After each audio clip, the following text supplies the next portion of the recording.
last night I had my third session with the eating disorder coach, and we talked for about 2 hours. It was a really long session, and actually most of it ended up with us talking about OCD. And it's not really a surprise to me that she flagged up that I've probably got OCD, but I think I've always thought I've got OCD to some degree, but I've not really ever thought of it as a significant problem in terms of my eating behaviours. But the more I think about it, the more it really, really is. So the spreadsheets that I keep referring to, that I have so many OCD-like behaviours around those. So if I create a plan for myself, it has to be like, I can't have sort of non-rounded numbers on calories, and I can't have can't have sounds ridiculous, but I will spend hours, waste huge amounts of time creating it in a way where there's a pattern. So the calorie deficit is the exact right round number to equate to an exact correct round number of weight loss each week, and meals need to be perfectly balanced, but it's all so precise to a point that is completely unnecessary to achieve any goal.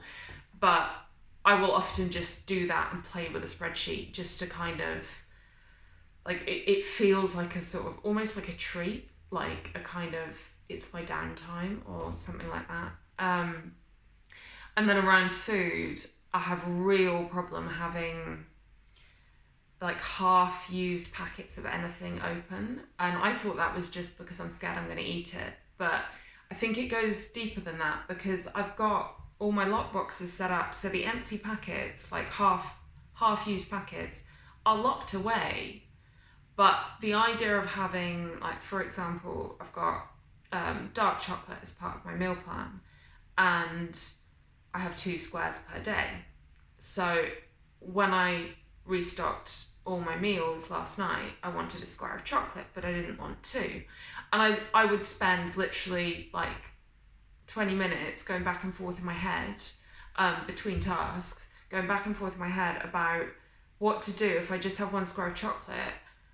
How can I manage that? Because then I'm going to have an uneven number of squares of chocolate, and what am I going to do with the spare square? And it's literally like, it sounds so ridiculous, but even though I know it's ridiculous, it's just this, like, it just goes back and forth in my head over and over and over again. And what the eating disorder coach said last night is, she's like, the two kind of work together, the OCD and the eating disorder. So the OCD is kind of going back and forth and back and forth and back and forth and just kind of wearing my mind down.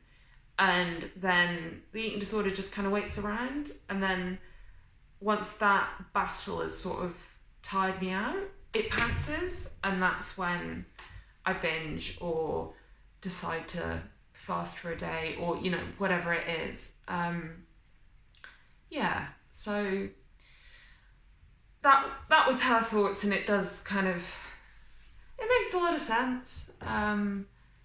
And it seems like the thing that I have to do about it is to experience the cravings, I guess, or compulsions to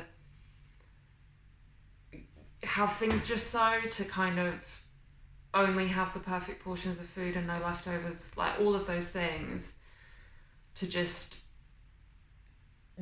expose myself to things being not perfectly arranged and perfectly portioned and perfectly counted, and experience the discomfort and be okay with it, or experience it until I am okay with it. So yeah, tried that last night, not very successfully, but it's right at the start of this process, so baby steps. Bye.